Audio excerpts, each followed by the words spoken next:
وظیفہ تو یہ ہے کہ اگر دعائیں مانگ مانگ کے تھک گئے ہوں، دعا قبول نہ ہوتی ہو، پریشان ہوں، تو حضور کے چہرہ پاک کا واسطہ دے کے دعا کریں، یا اللہ حسن رسول کا صدقہ میری دعا قبول کر لیں۔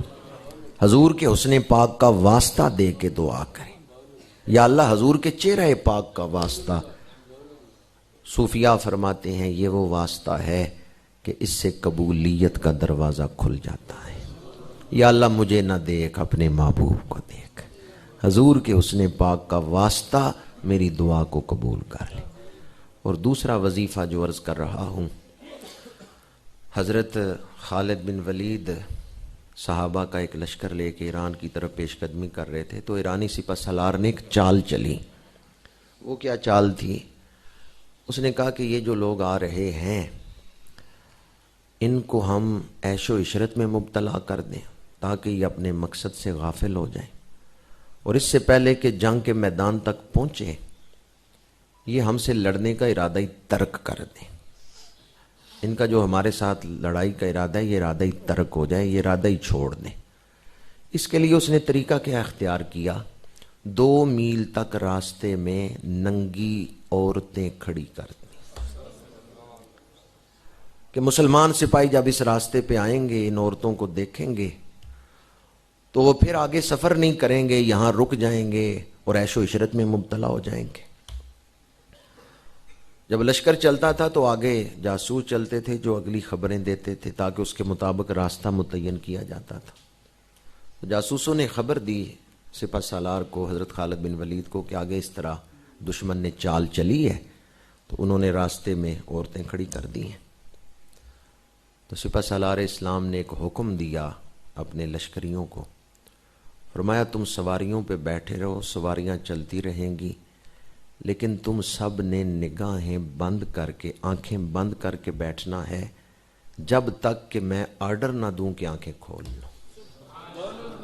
تم نے آنکھیں نہیں کھولنی۔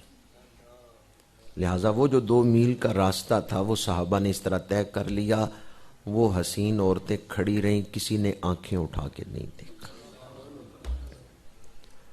اب جو ایرانی سپہ سالار کے جاسوس تھے نا، انہوں نے جا کے اس کو خبر دی کہ جو تمہارے ساتھ جنگ کرنے آ رہے ہیں وہ فرشتہ کردار کے مالک ہیں، پاکیزہ کردار کے مالک ہیں۔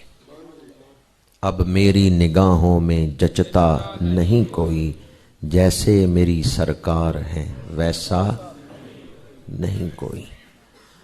فضالہ بن عمیر میرے آقا کریم کو شہید کرنے کے ارادے سے آئے اور حضور کے پیچھے طواف کر رہے ہیں۔ میرے آقا کریم رک گئے، فرمایا فضالہ کس نیت سے آئے ہو؟